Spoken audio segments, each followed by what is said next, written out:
Buenos días con todos, con los que me han saludado. Vamos a tratar de acelerar lo que tenemos hoy día. En mis tiempos cirugía se llevaba todo 2 ciclos, por lo menos.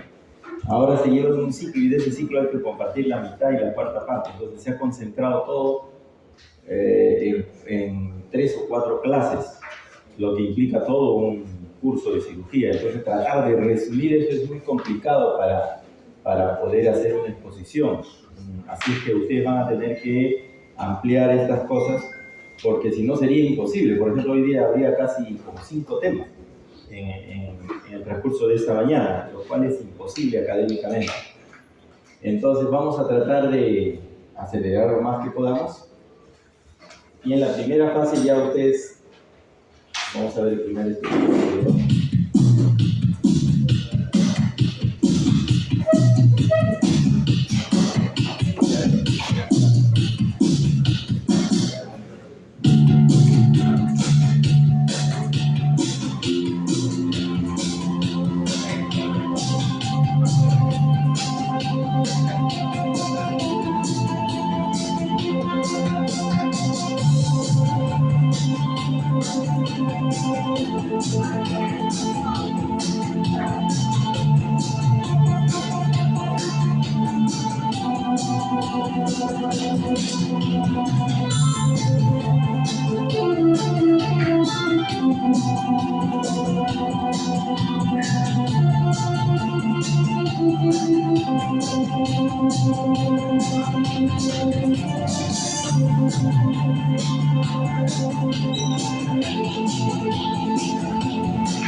Las heridas están en amplia asociación y relación con la cirugía. Cuando hablamos de cirugía, no podemos dejar de hablar de heridas, porque el cirujano obligatoriamente tiene que realizar o hacer a veces heridas involuntariamente o voluntariamente. Los pacientes por sí mismos también van a acudir como una de las primeras causas en cirugía con una herida. Y cuando hablábamos en las primeras clases del acto quirúrgico, decíamos que hay que preparar a un paciente para una cirugía. Uno de los aspectos que hay que preparar al paciente es en cuanto al manejo de las heridas. Toda operación de cualquier especialidad indudablemente va a producir una herida, y ese proceso de la herida va a requerir un proceso de cicatrización. Como ustedes vieron en el video, el cuerpo humano es tan maravilloso que independientemente de lo que haga o no el médico, este va a seguir su proceso normal. Una herida por sí misma no requiere de algún otro procedimiento para cerrar, porque el organismo humano está capacitado, está preparado para generar un complejo proceso que aún no acabamos de entender, que es el proceso de cicatrización. Desde hace mucho tiempo se ha intentado entender por qué es este proceso. Usted tiene una herida, hay sitios en los cuales no llega la medicina actual aún, y hay personas que manejan la herida de manera natural e incluso no hacen nada. Era un beneficio tener una herida. Y esta cierra paulatinamente. Una fractura de un hueso, así usted no haga ningún procedimiento, va a producir un proceso de consolidación, de cicatrización. Y cada tejido tiene un proceso especial. Vamos a ver en forma general, porque en forma específica nunca acabaríamos, porque cada proceso de cicatrización es diferente. No cicatriza igual la piel, por ejemplo, que el tejido gastrointestinal. No es igual. No es igual la cicatrización que se produce en una estructura ósea que, por ejemplo, en una estructura de queratinocitos. La historia es larga, pero hay cosas que se han mantenido a lo largo del tiempo. Y, por ejemplo, ya había clasificaciones, ya se diferenciaba que una herida se complicaba cuando ésta se infectaba. Y ya, por ejemplo, en el papilo de Ebre se encontraban descripciones del uso de la miel, de los hilos y de la grasa animal para tratar las heridas.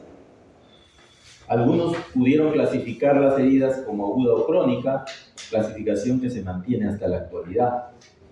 Y ya del año 120 o menos de 200 a.C., se hablaba para la cicatrización de un ambiente húmedo para poder acelerar el proceso de cicatrización. Conceptos que se habían dejado y que en este último decenio se ha vuelto a retomar.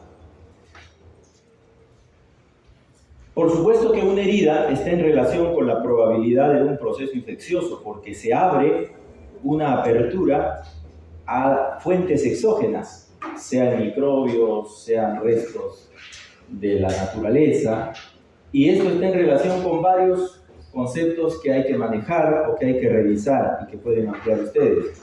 Por ejemplo, ¿qué relación tienen los antisépticos? ¿Cómo es que la curación de la herida ha podido progresar a través del conocimiento de la asepsia, de la antisepsia, de los antisépticos, ¿no?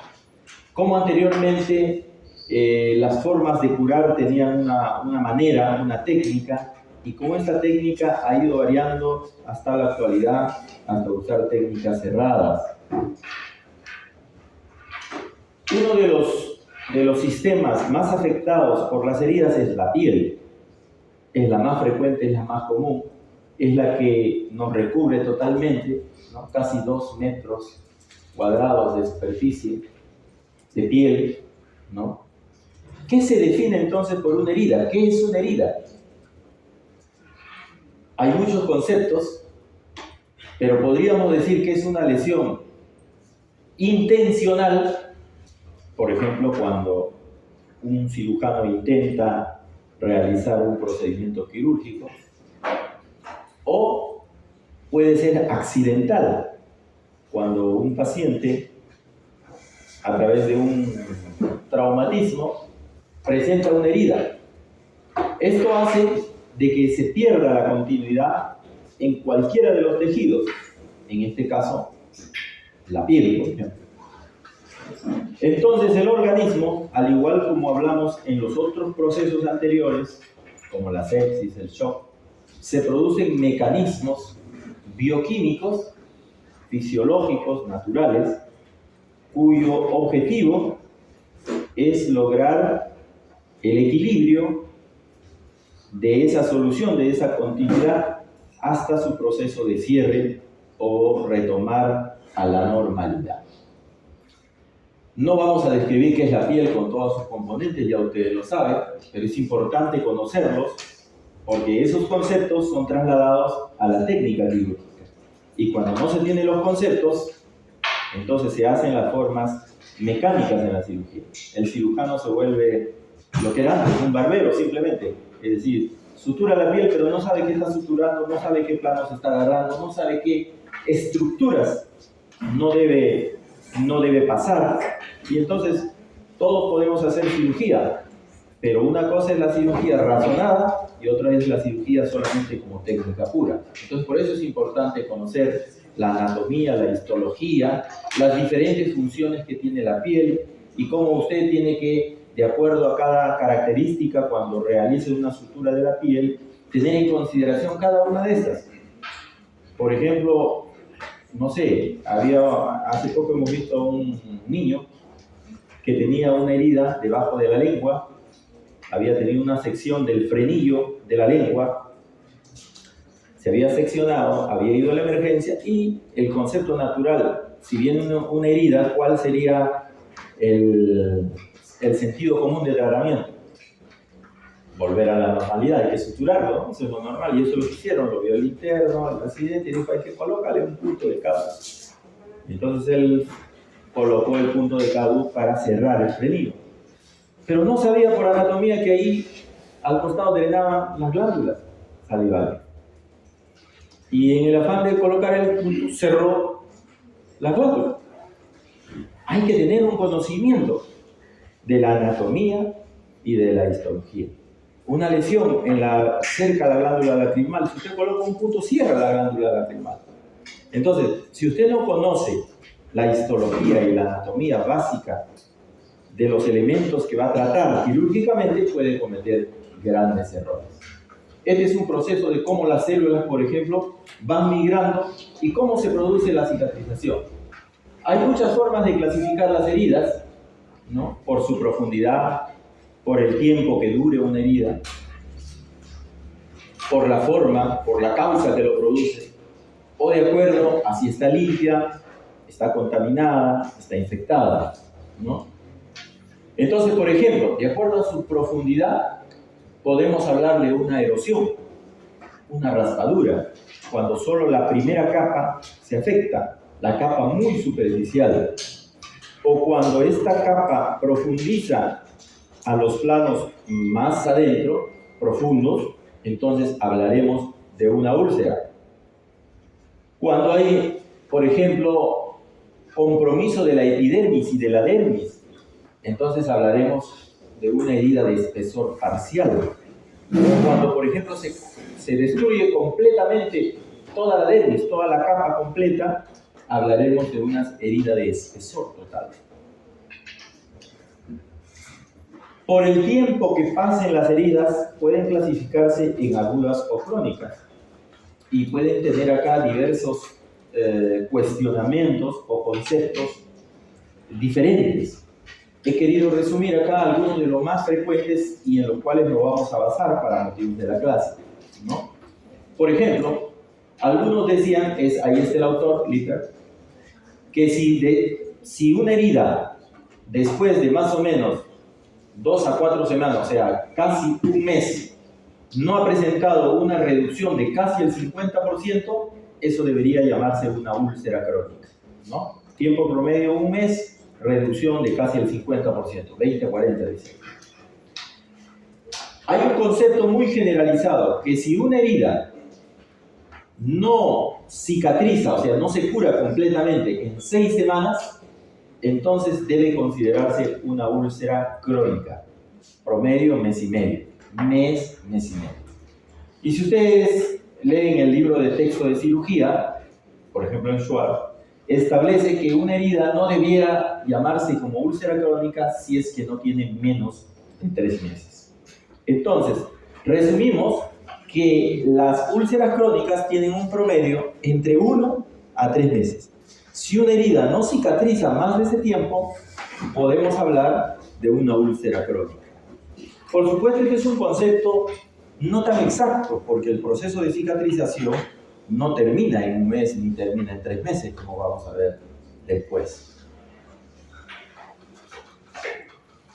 Podemos clasificar las heridas de acuerdo a su aspecto, de acuerdo a la causa que lo produce.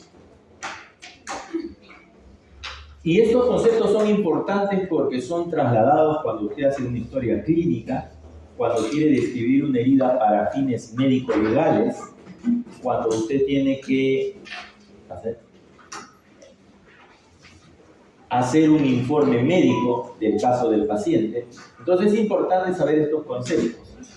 Por ejemplo, una herida contusa es una herida que no tiene los bordes biselados o rectos, son bordes irregulares. Una herida cortante se considera aquella que tiene bordes regulares, biselados, definidos. Pueden haber heridas mixtas, contuso-cortantes, pueden haber heridas punzantes o penetrantes, ¿no? Por ejemplo, una herida por arma blanca.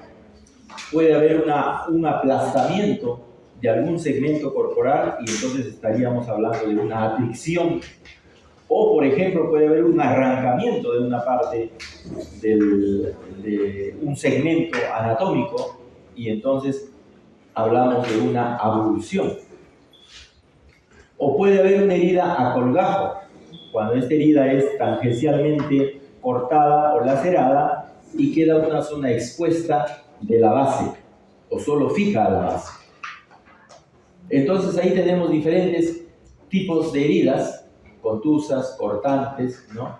Laceraciones, escoriaciones, abulsiones, un aplastamiento, ¿no? Una abrasión, que es casi como una escoriación.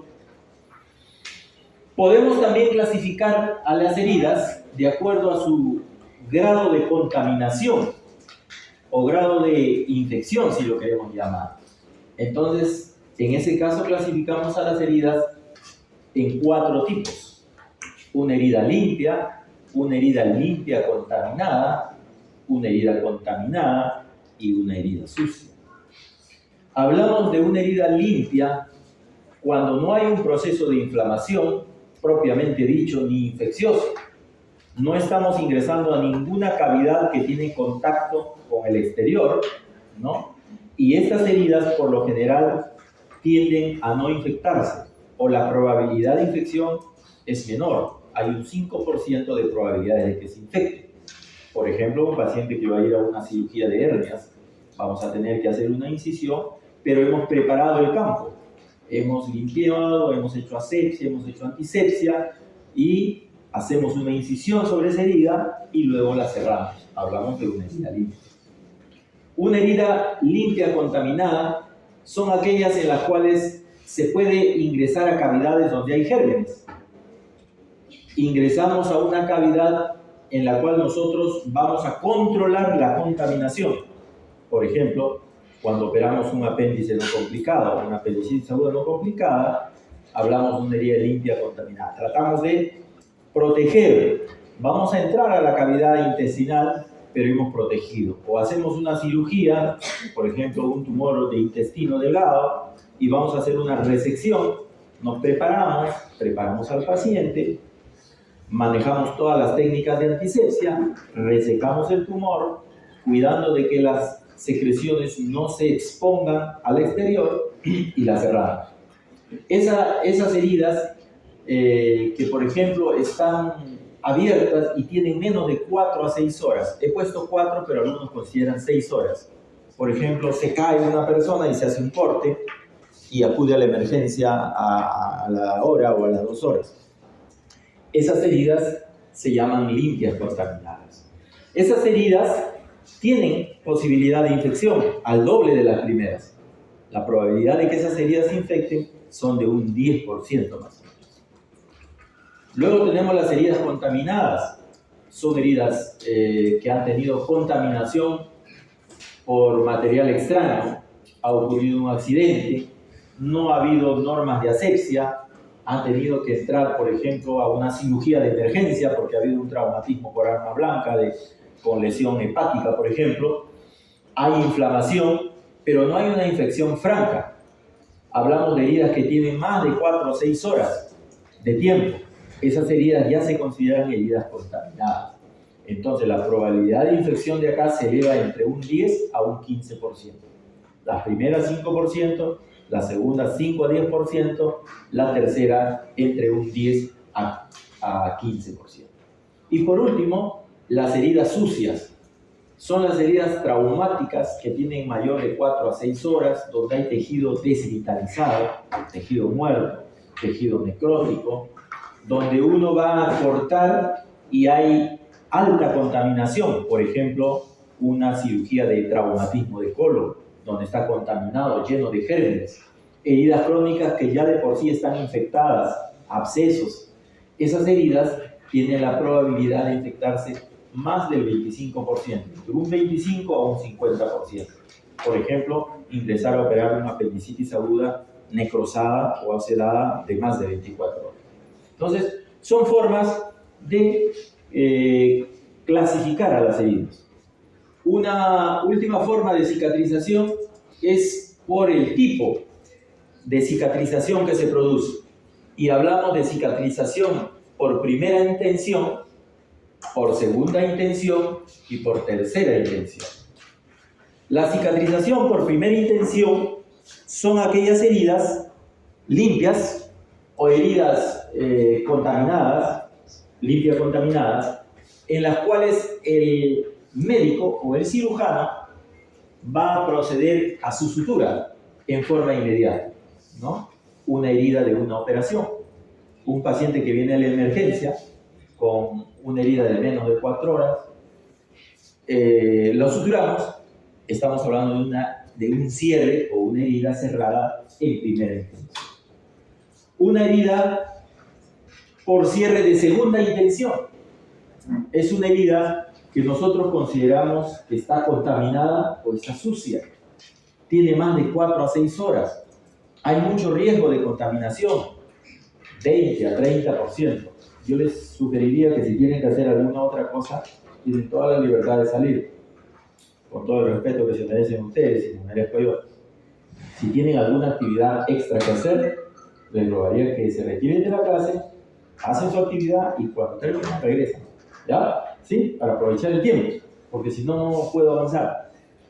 Las heridas de segunda intención, la cicatrización de segunda intención, entonces son aquellas heridas que no se cierran, que el cirujano no va a intervenir cerrándolas, colocándoles una sutura, sino va a esperar que la herida cierre por sí sola. Esas heridas se llaman heridas por cierre de segunda intención. Y luego tenemos las de tercera intención, aquellas en las cuales el cirujano interviene después que se ha controlado el proceso infeccioso. Una vez que una herida de segunda intención yo no la puedo cerrar, porque si la cierro, se va a volver a infectar, se va a abrir, por ejemplo, un absceso, una herida sucia, la dejo abierta, la curo, y a veces esa herida por sí sola, a través de los procesos que vamos a enseñar, se va a cerrar sin que yo intervenga, ni colocándole ningún punto. Pero algunas heridas yo puedo acelerar ese proceso para que ese proceso no sea más largo, se acorte. Entonces, una vez que está limpia la herida, al 5.º día, 6.º, 7.º día, colocan unas suturas para hacer que esto sea más rápido. Algunos consideran un cierre de cuarta intención.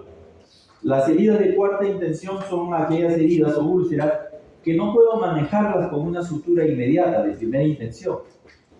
Hago un tratamiento de segunda intención, pero tengo dificultades para el cierre. Por ejemplo, una herida muy ancha, una herida con espacios que no puedo cerrar aunque la herida esté limpia.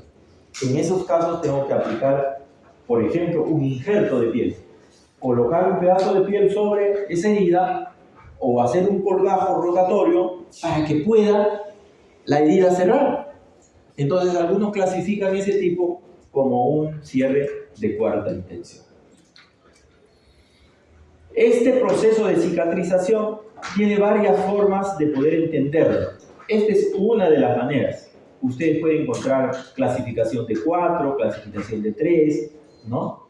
Pero en forma general hay 3 fases principales en el proceso de cicatrización que hay que entender para luego aplicar los conocimientos de la técnica quirúrgica. Una fase de hemostasia e inflamación.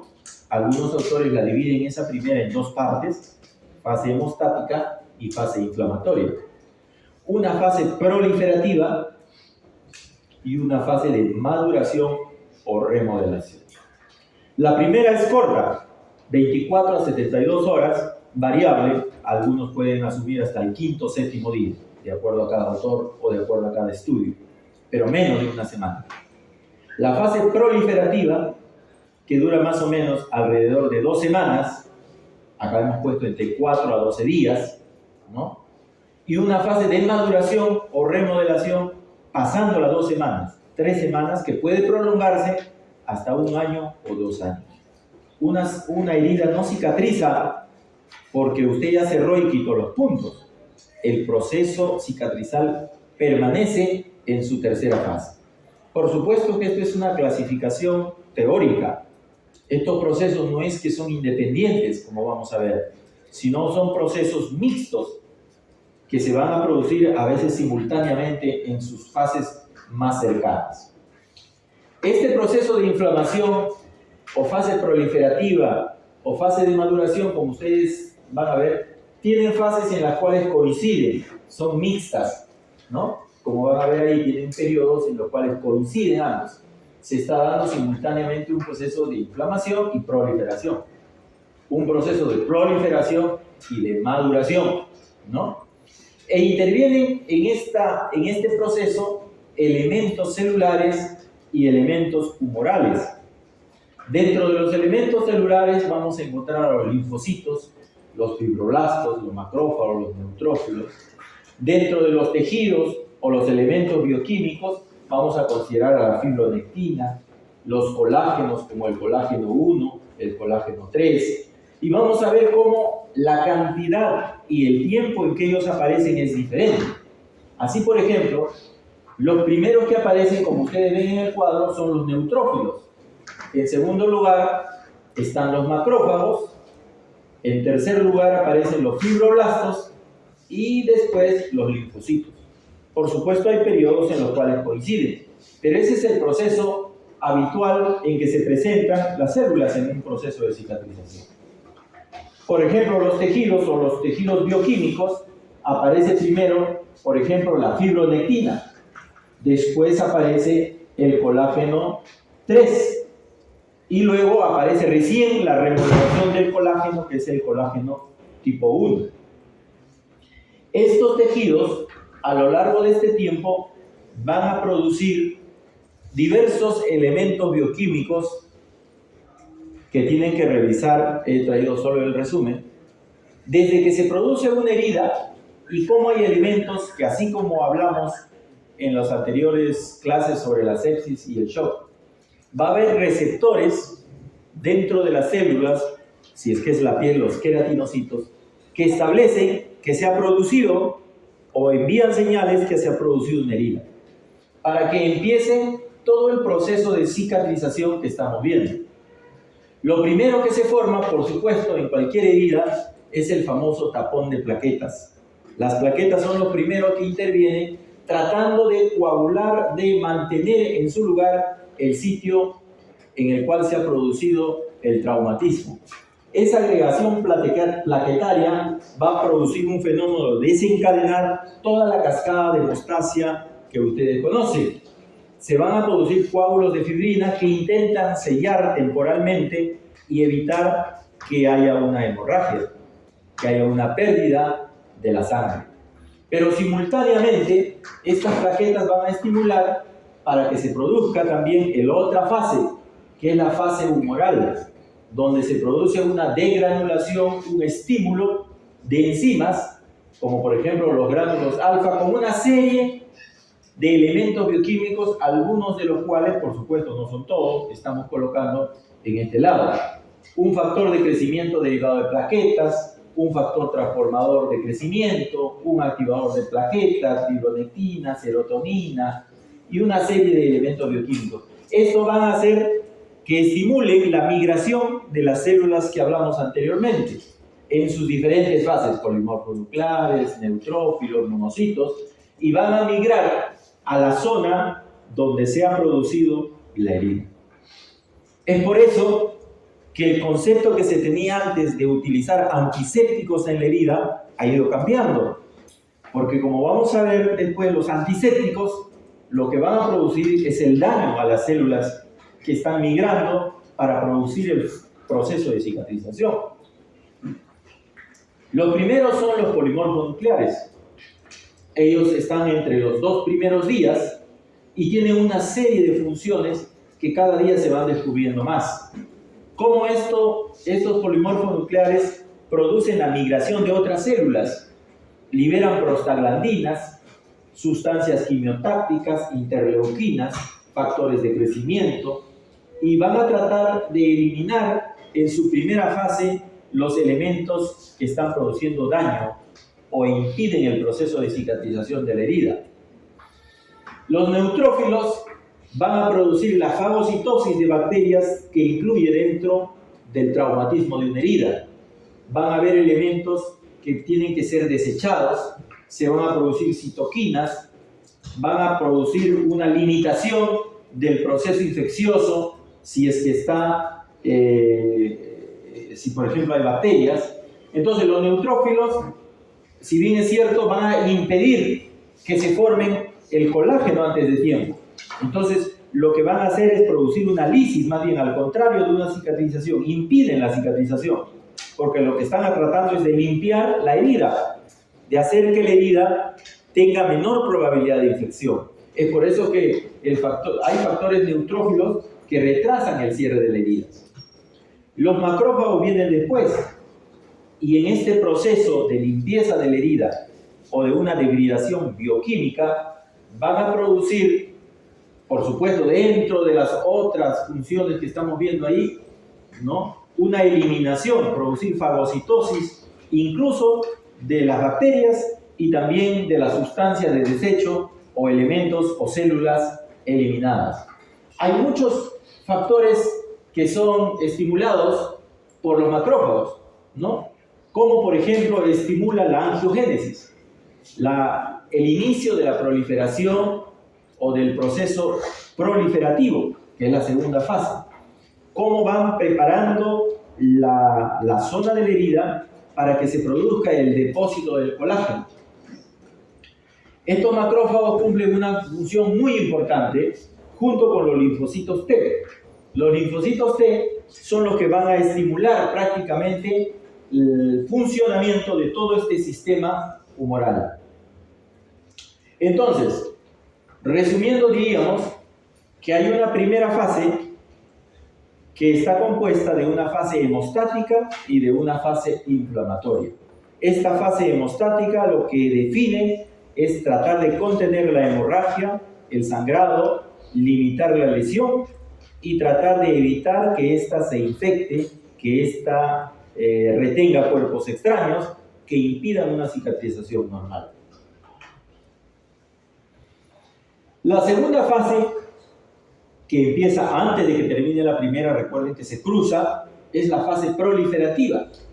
Esta fase proliferativa ya no se caracteriza por la predominancia de estos elementos inflamatorios, sino acá la estrella son los fibroblastos y las células endoteliales.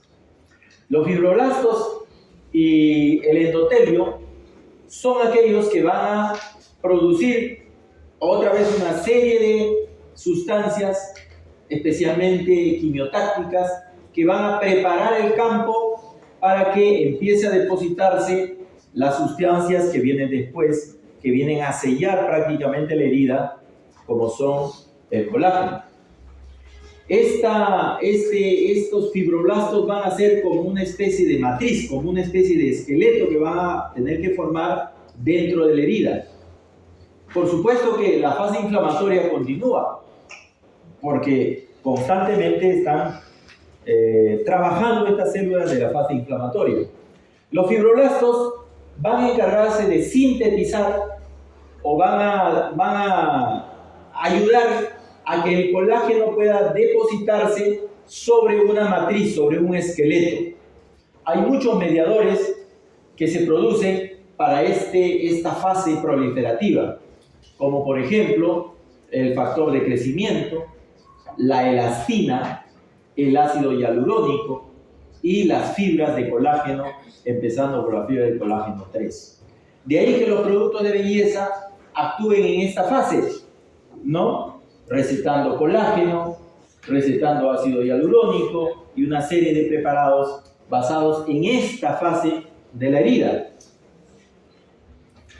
Las células endoteliales, por supuesto, vienen del endotelio. Se produce una estimulación para la angiogénesis y la proliferación de estas células endoteliales. Estas van a formar nuevos capilares. Se va a producir una nueva irrigación de esos nuevos elementos dentro de ese esqueleto que se está formando con las fibras de colágeno. El colágeno es una de las proteínas más abundantes en el cuerpo, ¿no? Y es importantísimo para la cicatrización de las heridas. Lamentablemente, en nuestros tiempos actuales se ha vuelto más comercial que cualquier otra cosa, ¿no?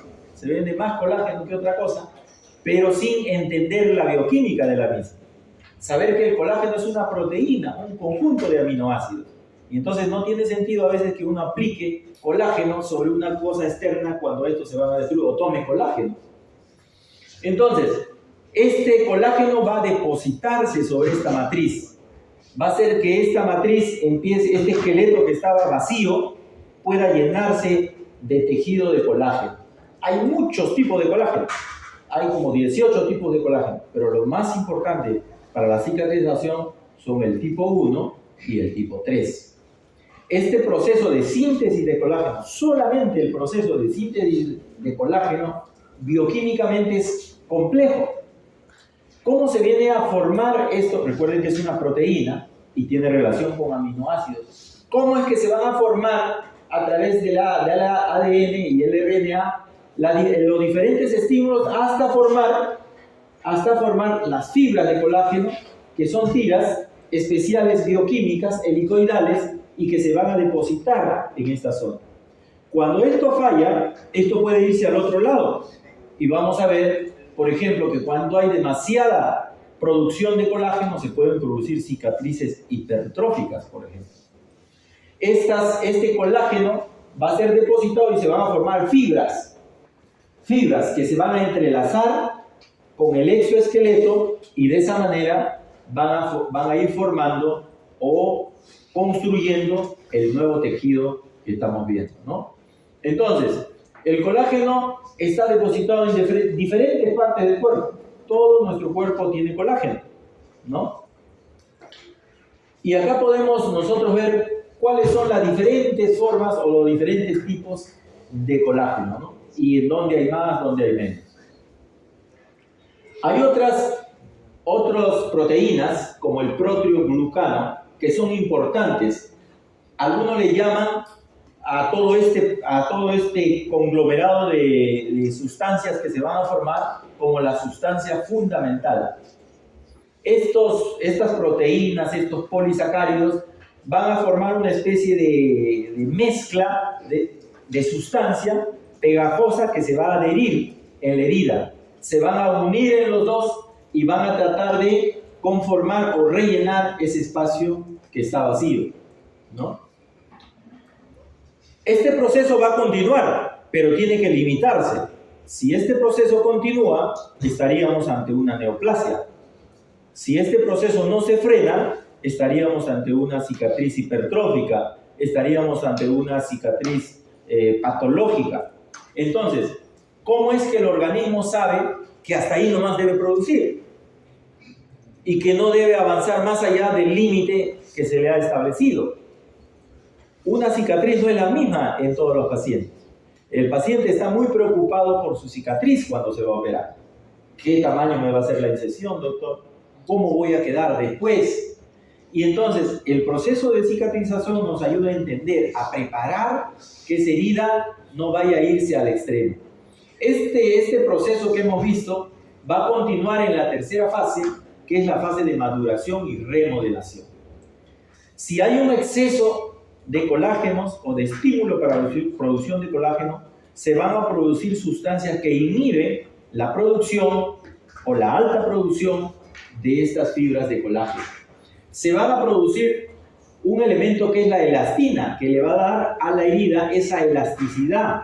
Incluso van a haber miofibrillas que permiten que la cicatriz, después de pasado el mes, los 2 meses, los 3 meses, continúa remodelándose.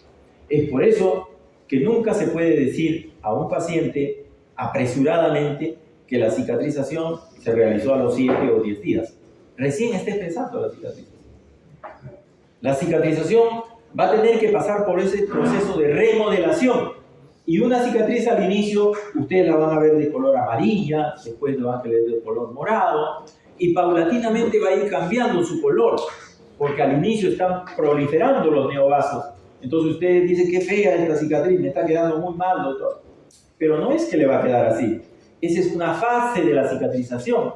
A medida que pasa el tiempo, se van a formar otros elementos que hacen que la cicatriz se aplane, por ejemplo, porque se vuelve más elástica, ¿no? Que se contraiga, por ejemplo, de lo que estaba separada, empiece a acercarse. Entonces, esta elastina es importante. Y muchas veces esta es la diferencia entre una piel, por ejemplo, joven, de una piel, por ejemplo, que ya está en proceso de envejecimiento. Cómo las fibras de elastina y la fibra de colágeno van cambiando a lo largo del tiempo. Ese proceso que estamos hablando se produce en todas las fases o en todos los órganos de manera, por supuesto, diferente. En la piel, por ejemplo, a través de la migración de las células. Entonces, ¿es importante que nosotros conozcamos esto en forma general? Sí, porque nos va a permitir saber cuándo vamos a actuar y cuándo no. Por ejemplo, uno de los elementos que produce inhibición de este proceso de remodelación, de este proceso de aglutinación de fibras, son los corticoides. Los corticoides son uno de los elementos que, por ejemplo, se utiliza en el tratamiento de las cicatrices, por ejemplo, queloides, ¿no? Hay muchos elementos, algunos de los cuales estos ya están siendo sintetizados en las farmacias o en las bioquímicas y se venden para tratar las cicatrices que tienen un defecto. Hablábamos nosotros del tercer proceso y cómo hay unas miofibrillas o miofibroblastos. Hemos puesto en la tercera fase, pero estos se producen incluso desde la primera, porque hacen que una herida que estaba a 3 centímetros se pueda acercar por sí sola. Cuando producimos el proceso de cicatrización a través de una sutura, nosotros acercamos los tejidos, así como ustedes han hecho en la práctica de sutura, acercamos. Pero ese mismo acercamiento también se produce fisiológicamente a través de la contracción por los miofibroblastos. Es una contracción natural, de acuerdo con una tensión adecuada, de acuerdo a lo que necesita el organismo. Cuando nosotros hacemos una sutura y tratamos de contraer, supóngase que la herida no llega adecuadamente y yo la fuerzo, la estiro, entonces estoy produciendo una exagerada tensión sobre esa herida y va a producir repercusiones posteriores. Estos procesos que hemos visto tienen que ver con muchos factores, por supuesto. Cada una de estas fases que hemos hablado tiene que ver con múltiples factores. Pueden ser factores locales, factores de la persona, factores ambientales, y que tienen mucha importancia y que tienen que ser manejados porque son prevenibles. Por ejemplo, factores locales como la infección, un proceso infeccioso en una herida retarda el proceso de cicatrización, hace que la fase inflamatoria sea más larga, ¿no? El aporte sanguíneo, si hay exudado, el pH, la cantidad de oxígeno, la temperatura, un tratamiento inadecuado. Si usted, por ejemplo, no lava bien una herida, esta no se va a cicatrizar adecuadamente. La edad es importante. En los ancianos, la cicatrización es más lenta. La raza es importante. Los pacientes de tez oscura tienen mayor probabilidad de hacer cicatriz queloide, por ejemplo. El peso, la obesidad es un factor para que la cicatrización se retarde, ¿no? Enfermedades sistémicas, tabaco, alcohol, radioterapia, corticoides, etc. Entonces, esta fase de la cicatrización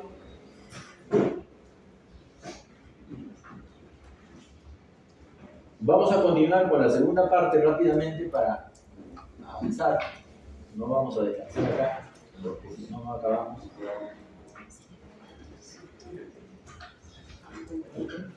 Habiendo dado un panorama de lo que es la cicatrización, ¿no? Más o menos cómo se produce, entonces, ahora viene la segunda fase. ¿Cómo es que actúa el médico para tratar estas heridas? Basado en los conceptos que nosotros hemos hablado anteriormente, o conociendo algunos de los conceptos anteriores. ¿Cómo, por ejemplo, debemos tratar las heridas agudas? Las heridas que son producidas o que tienen un tiempo corto de duración. ¿Cómo es saber que debo explorar una herida? ¿Cómo debo preparar una herida? Debo saber qué profundidad tiene, qué tipo de herida. Debo preguntarme si hay tejido viable o no viable. ¿Cómo preparo esa herida? ¿Cómo pongo un anestésico? ¿En qué lugar de la piel lo pongo si no conozco la histología de la piel, por ejemplo? ¿Cómo lo exploro? ¿Hasta dónde lo exploro? ¿Cómo lo lavo? ¿Cómo lo limpio? ¿Le echo alcohol? ¿Le echo isodine, clorexidina, agua? ¿Cómo hago una hemostasia? ¿Cómo debrido un tejido? ¿Debo usar antibióticos o no debo usar antibióticos en una herida? ¿No? ¿Cómo me preparo para prevenir el tétanos, por ejemplo? ¿No?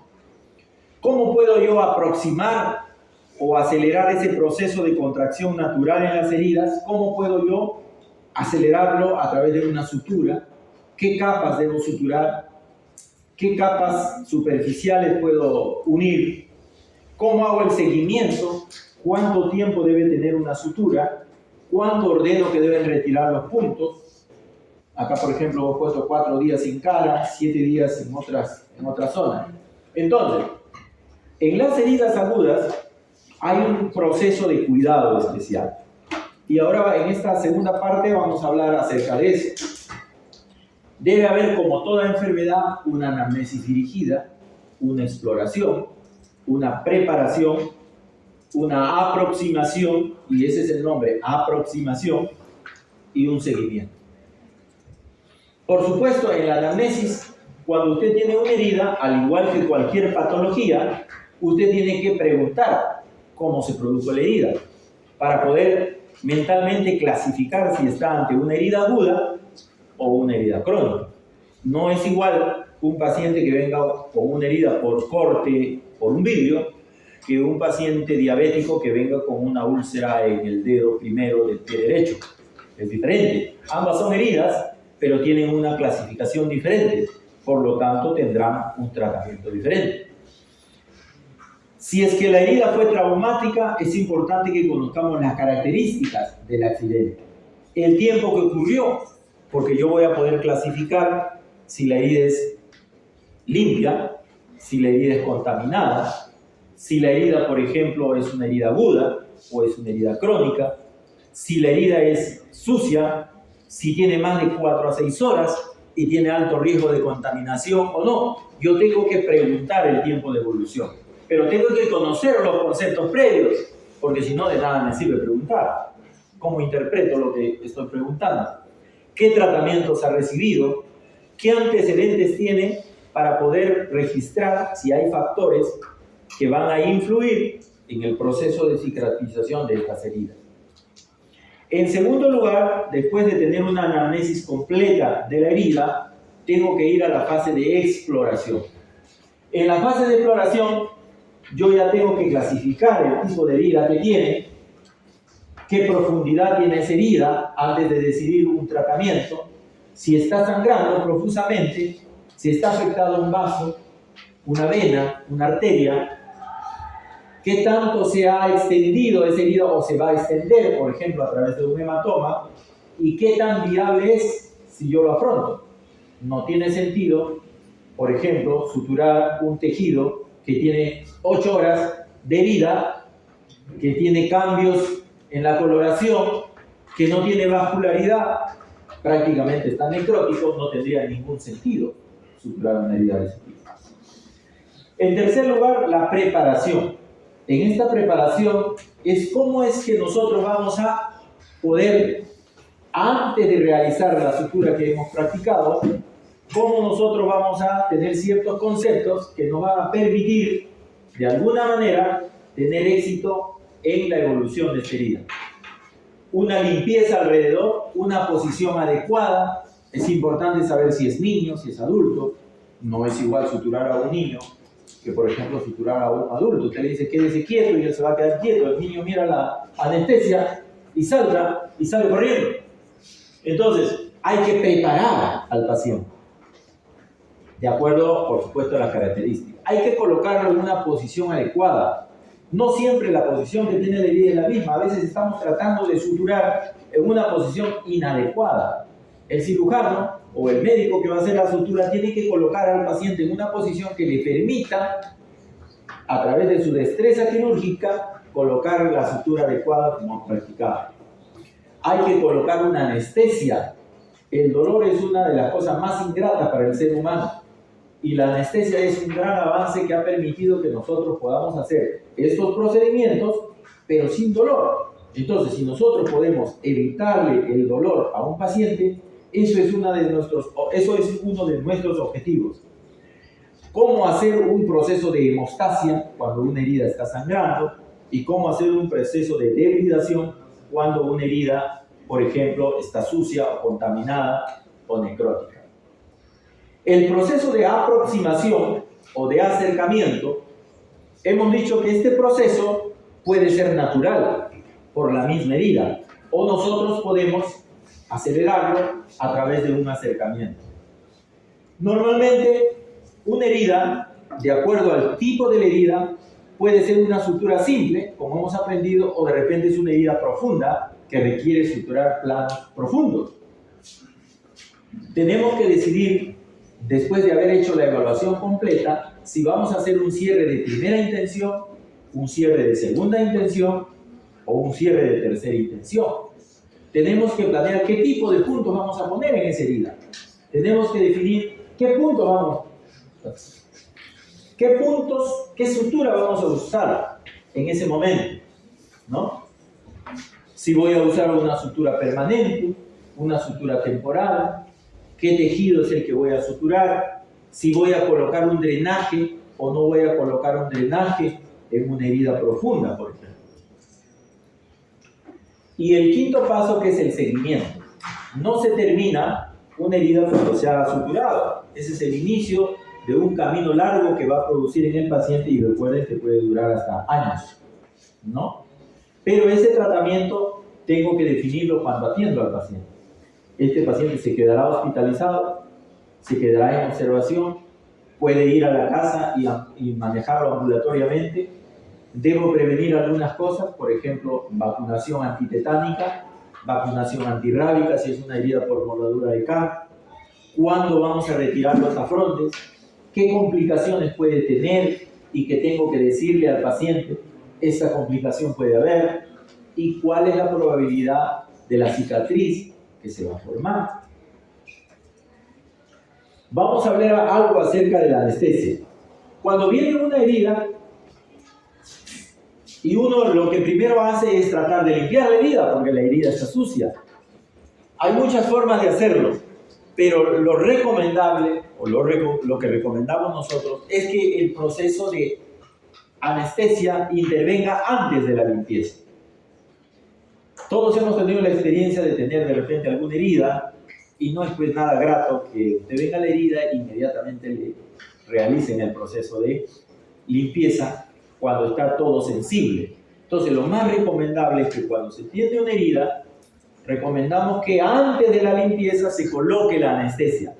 Esto me va a permitir, primero, quitar el dolor al paciente, que el paciente tenga mayor confianza. Segundo, que yo pueda realizar una adecuada limpieza. No es igual limpiar una herida que duele que una herida que no duele.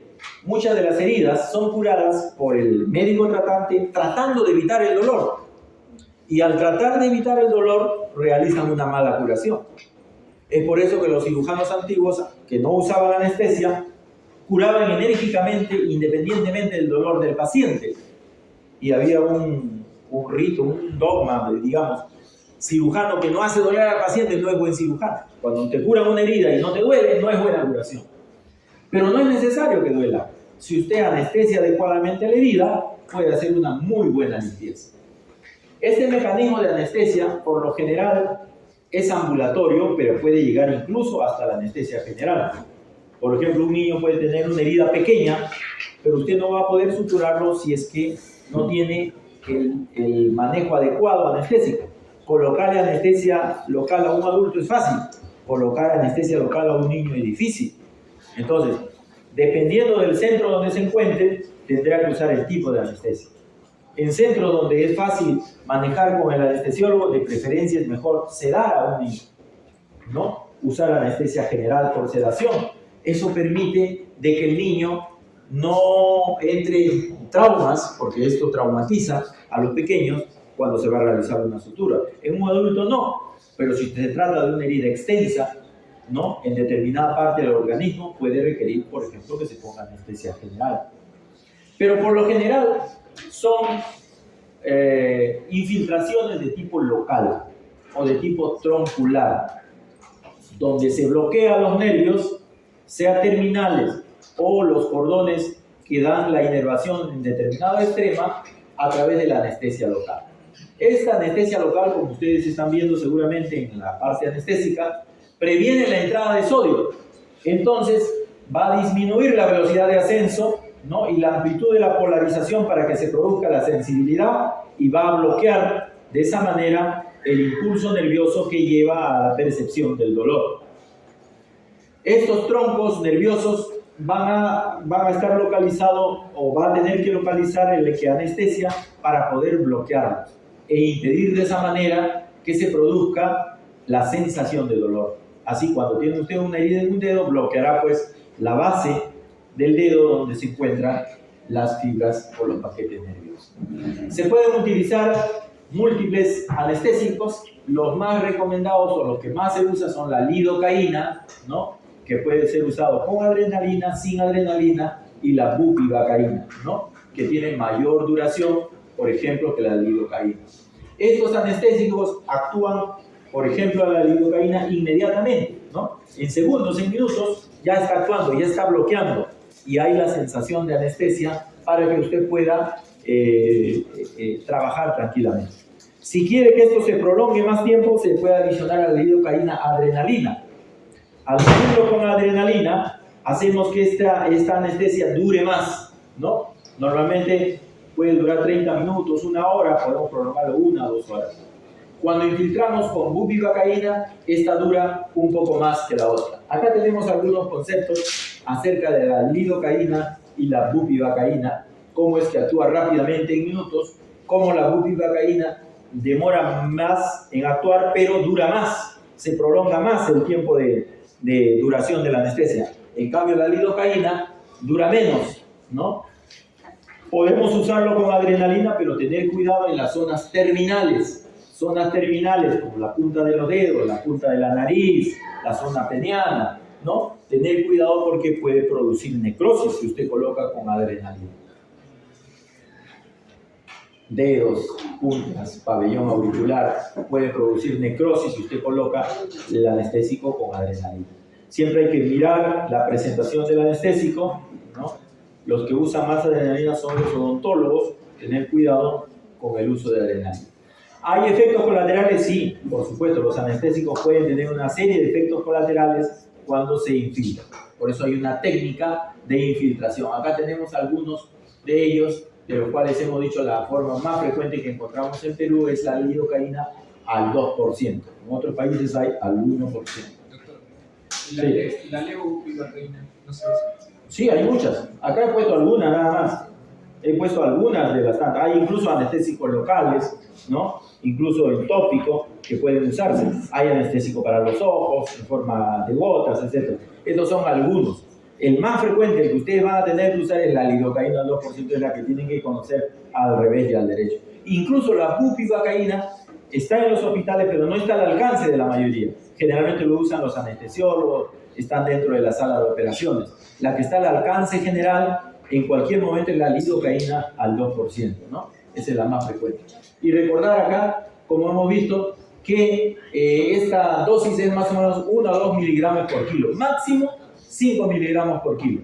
Máximo 5 miligramos por kilo. Por eso es que viene en frasco de 20 centímetros, que es, digamos, una dosis tope que usted podría poner para un paciente. Si usted va a necesitar demasiada anestesia local, es mejor que produzca otro tipo de anestesia. ¿Ya? Sí.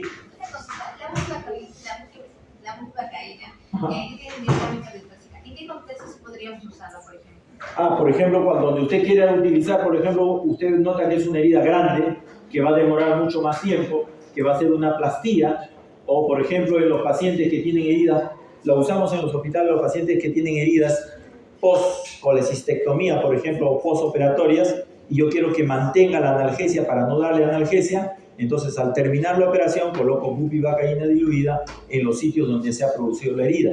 Eso produce de que el paciente salga a la recuperación casi sin dolor y lo mantenga 1 o 2 horas, incluso en hospitalización. De tal manera que yo no tengo que usar, por ejemplo, parenterales para el dolor, cuando yo quiero prolongar. Pero si es una herida pequeña, que yo lo voy a hacer rápido, no tendría sentido usar bupivacaína, ¿no? Son aquellas heridas donde yo voy a prolongar o quiero que la analgesia dure más tiempo. En esos casos, ¿ya? Bueno, después vamos a ver el video ese, vamos a avanzar mejor.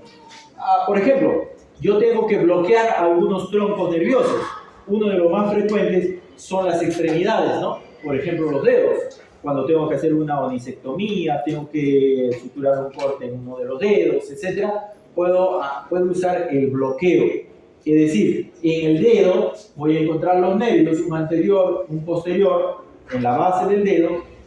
Entonces yo tengo que colocar el anestésico en la zona donde se encuentran esos troncos, de tal manera que bloqueo el tronco y por lo tanto bloqueo el dolor de todo ese nervio, ¿no? Algunas consideraciones con respecto a la limpieza y el lavado de la herida. Es importantísimo.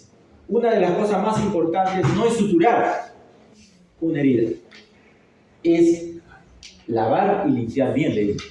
Porque si usted lava y limpia bien la herida, aunque no suture, se va a cerrar esa herida. Pero si usted no hace un buen proceso de limpieza y lavado, por más que suture adecuadamente, por más que haga una sutura subdérmica, como hemos hecho en las prácticas, eso se va a infectar y va a tener que abrir la herida. Entonces, esta primera fase es importante. Es por eso que recomendamos que sea hecha con anestesia, porque nos permite hacer una buena limpieza, ¿ya? Hay que retirar todos los contaminantes y el tejido desvitalizado. Hay tejido que está muerto, tejido que hay restos incluso de tierra, restos de vidrio, no sé, de acuerdo al traumatismo de la herida. Ni una técnica de sutura correcta, ni darle antibióticos sustituyen esta fase que es la limpieza y lavado de la herida. No, yo lo lavo, pero de ahí le doy antibiótico. No, el antibiótico tampoco va a hacer efecto si usted no ha hecho esta primera fase. Prepararse bien, usar los guantes, ¿no? Si es que es una zona que le dificulta suturar como el cuero cabelludo, es mejor rasurar, quitar los tejidos alrededor para que pueda realizar.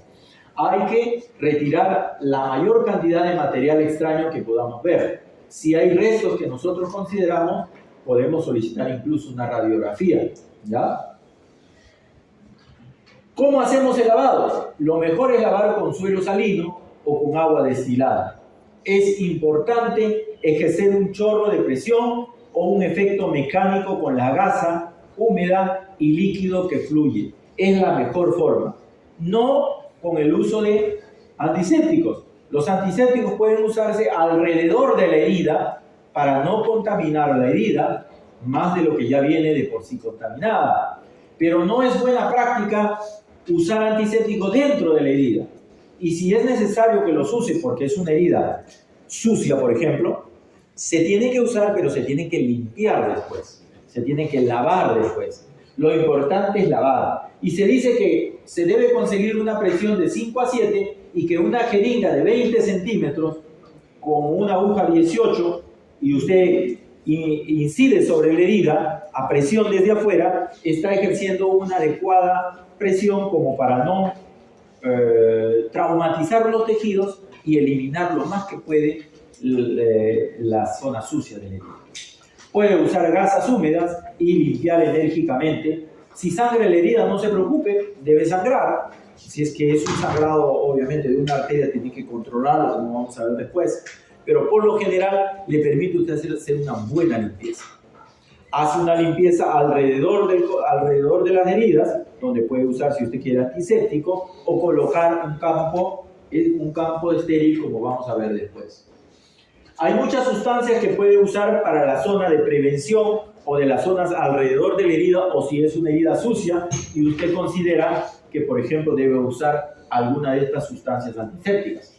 Las más conocidas en el momento y las más usadas en el momento son estas dos: la povidona yodada y la clorhexidina. Algunas tienen estas características, ¿no? Como son bactericidas, antibacterianos, cómo van a producir a través de diferentes reacciones bioquímicas la eliminación de las bacterias, ¿no? Incluso la povidona yodada está combinada con detergentes que permiten que se formen micelas, que se formen burbujas que atrapen a los cuerpos extraños y puedan ser eliminados. Van a eliminar casi la mayoría y se van a mantener un tiempo con su efecto. Así, por ejemplo, la povidona yodada va a durar 1 a 2 horas, mientras que la clorhexidina puede durar hasta más de 2 horas como permanente dentro de la zona que usted ha limpiado. Es por eso que la clorhexidina la usamos frecuentemente cuando preparamos los campos quirúrgicos. Cuando vamos a anestesiar, vamos a operar a un paciente, hacemos una limpieza con clorhexidina, o el lavado de manos que se realiza por lo general con clorhexidina por su tiempo, ¿no es cierto? Hay muchos otros que pueden actuar eliminando estos gérmenes, ¿no? Incluyendo el peróxido de hidrógeno, que pueden eliminar, matar a los microbios, ¿no? Pero hemos dicho de que los antisépticos, y cualquiera de ellos, así como eliminan a las sustancias bacterianas, eliminan también a la célula normal, matan al polimorfo nuclear, eliminan o destruyen a los fagocitos, a los macrófagos, a los linfocitos que están en su primera fase inflamatoria, como hemos visto, en la primera fase hemostática, está produciéndose, que es una reacción normal. Si nosotros usamos antisépticos en esa primera fase, cuando está produciéndose la migración del macrófago, del polimorfo, lo que está usted haciendo es un daño a la migración celular normal. Está inhibiendo el proceso normal de defensa que está produciendo el organismo. Entonces, en la limpieza de la herida hay muchas formas de realizar la limpieza de la herida, ¿no? Incluso hay formas enzimáticas, bioquímicas, ultrasónicas, mecánicas, hasta biológicas, ¿no? Ustedes han visto que hay a veces hasta pequeños animales que pueden eliminar, pueden hacer limpieza de las heridas, como vamos a ver después.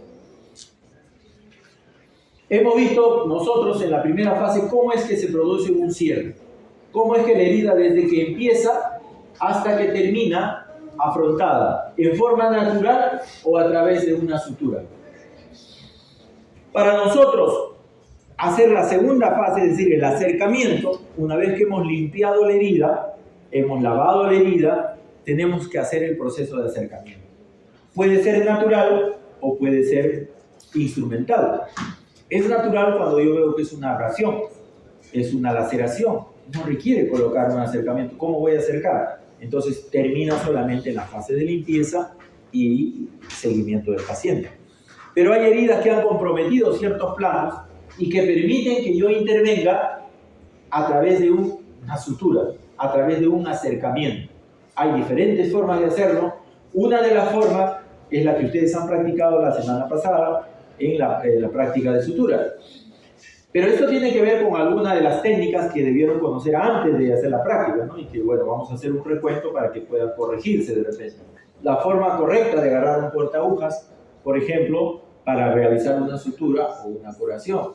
¿Cómo es que se debe tomar un portaagujas? Esta es la forma correcta, 90 grados, ¿no? La aguja con respecto al elemento que va a producir la sutura, 1/3 de la aguja hacia atrás, 2/3 hacia adelante, y bien al borde, lo más que se pueda, de la punta del portaagujas. No se debería tener acá, por ejemplo, o no debería estar tomada la aguja desde acá. Entonces, esas son técnicas que le van a ayudar a realizar una adecuada sutura o un determinado acercamiento. ¿Cómo debemos agarrar una adecuada pinza, ¿no? Tomarla como un lápiz, ¿no? ¿Cómo debemos descansar cuando queremos, por ejemplo, tomar otra aguja? ¿Cómo acá tienen alguna de las formas, cómo se puede agarrar para tratar de evitar en el proceso de acercamiento?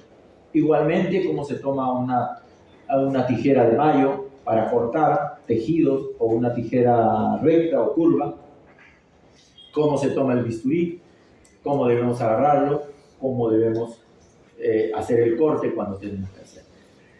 Tenemos que ver el otro aspecto. Una cosa es el instrumento y otra cosa es con qué voy a acercar la herida. ¿Cómo voy a acelerar ese proceso de cicatrización? Entonces hablamos de las suturas o de los hilos, en realidad, porque la sutura viene a ser ya el complejo realizado. Hay diversos tipos de hilos que ustedes van a encontrar en el mercado, ¿no? Pueden haber como monofilamento, es decir, que tienen una sola estructura, y hay otras que tienen multifilamento, que son trenzados, como hacer una trenza, por ejemplo la seda, por ejemplo el primero el nylon, ¿no? Hay algunos que se absorben y otros que no se absorben. Por ejemplo, los que se absorben, ¿no?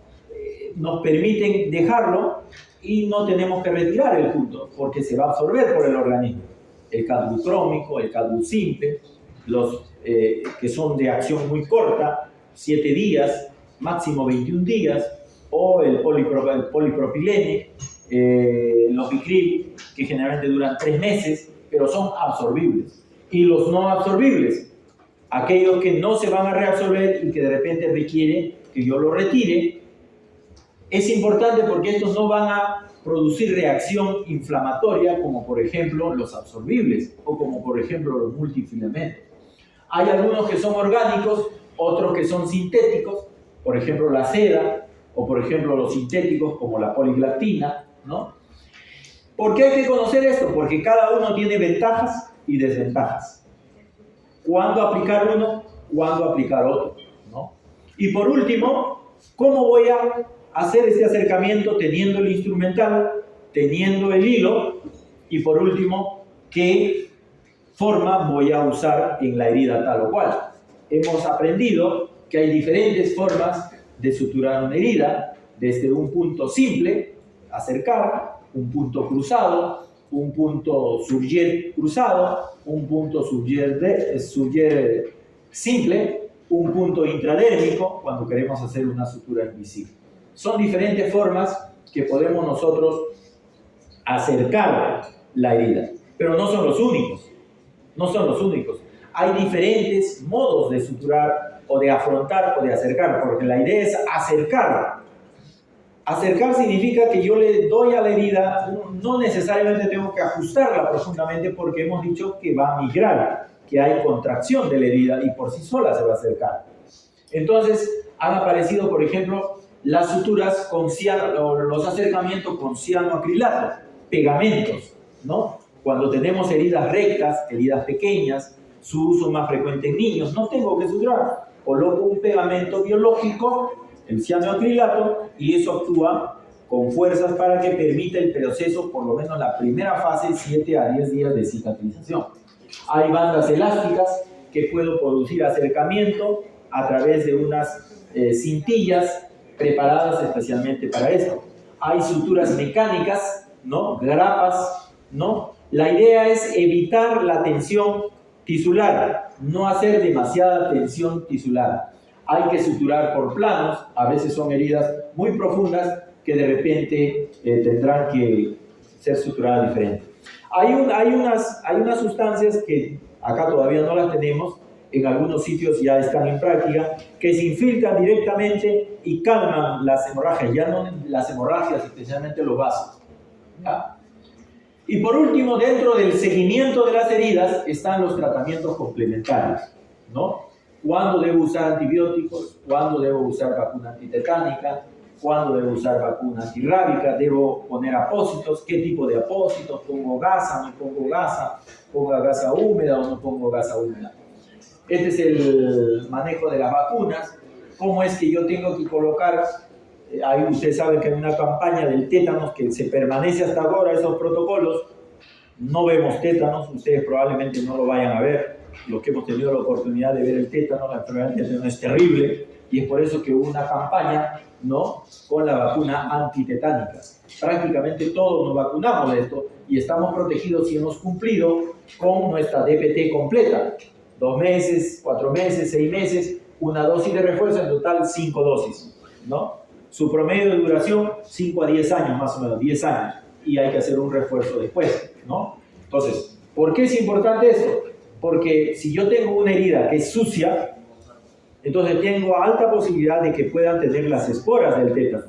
Y esas esporas pueden, de alguna manera, ¿no?, tener el riesgo de que yo pueda tener esta enfermedad. Entonces, en esos casos, hay que poner un refuerzo, ¿no? Acá tienen un ejemplo de la vacuna, por ejemplo, en quienes colocar una herida limpia, por ejemplo, y que sea vacunado, no tiene que colocarle una vacuna antitetánica. Pero si es una herida sucia y, por ejemplo, el paciente tiene más de 10 años de haberse puesto una vacuna antitetánica, entonces tiene que tener un refuerzo. O si es una herida altamente tetanígena, hierro oxidado, paciente no vacunado, nunca se vacunó, ni se acuerda, podría hasta poner la inmunoglobulina antitetánica ante el riesgo de que pueda haber tétano, ¿ya? Igual con respecto a las heridas por mordeduras por K, tengo que considerar En primer lugar, si es que el perro tiene riesgo de tener rabia o no. Igual, hay una campaña a nivel del Ministerio de Salud contra la rabia. No se ve rabia. Difícil que ustedes vayan a ver en los hospitales rabia. Los que hemos tenido la oportunidad de atender y ver casos de rabia en los tiempos anteriores, porque no había, nadie se vacunaba.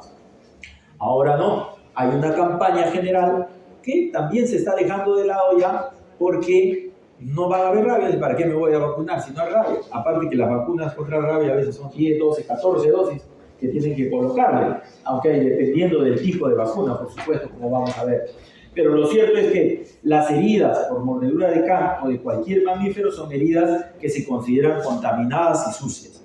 Tienen alto riesgo de infectarse, alto riesgo de infectarse.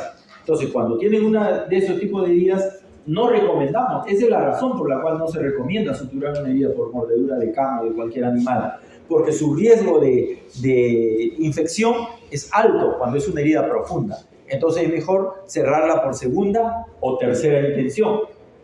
¿Ya? Y de acuerdo al perro, hay perros que son vacunados y no vacunados. Si es un perro de casa que lo vacunamos, entonces no hay ningún problema. Pero si, por ejemplo, es un perro callejero, usted no sabe si tiene la vacuna o no, entonces tiene que entrar al protocolo de vacunación antirrábica que el programa lo lleva el Ministerio de Salud. Entonces, hay casos, hay excepciones, por ejemplo, heridas por mordeduras en cara. Si usted no las afronta o no las acerca, tiene alto riesgo de que haya una mala cicatrización. Entonces, hay que limpiar enérgicamente la herida, explicar al paciente que hay alto riesgo de infección, pero que usted le va a iniciar terapia antibiótica, pero que tratándose de la cara va a afrontarle, no herméticamente, pero darle la forma para que haga una adecuada cicatriz, por ejemplo. Pero inmediatamente recibir su vacuna antirrábica. Si usted puede hacer seguimiento del perro, conoce al perro, es su perro o el vecino, usted puede seguirlo unos 10 días. Se ha demostrado que los perros que tienen rabia se mueren. El perro que tiene rabia en 10 días se va a morir, porque esta enfermedad es mortal. Y si el perro se muere, usted tiene inmediatamente que vacunarse. Pero si usted no puede hacer seguimiento del perro, es un perro callejero, de dónde vino, es mejor que vaya y se vacune. ¿Verdad? Acá tienen los dos tipos de vacuna, ¿no es cierto? Aquella que es el esquema clásico con 14 dosis, ¿no? Ese es el problema de la vacuna, más 2 refuerzos, y el esquema reducido con 7 dosis o 3 refuerzos. Ahí tienen la forma, no es necesario que se la aprendan, pero sí que sepan, ¿no? Que existen estos tipos de vacunas y que esa es la forma, ¿no? Entonces, cuando usted va, tiene que recomendar bien. Si es un perro vacunado, es un perro que usted puede controlar, ¿para qué lo va a vacunar inmediatamente? Especialmente si es un niño, imagínense, ponerle 14 dosis. Entonces hay que pensar bien, pero para eso tiene que conocer la teoría. Si no, usted lo va a matar y lo vacuna, aunque no lo necesite. Muy bien, vamos a hacer un pequeño receso porque tenemos que continuar. Miren, ve, ahora hay como 4 clases o 5 clases, han unido 2 en una y una sola nomás demanda más de 1 hora. Entonces, 10 minutos exactos, 10 minutos y continuamos, ¿ya? Muy bien.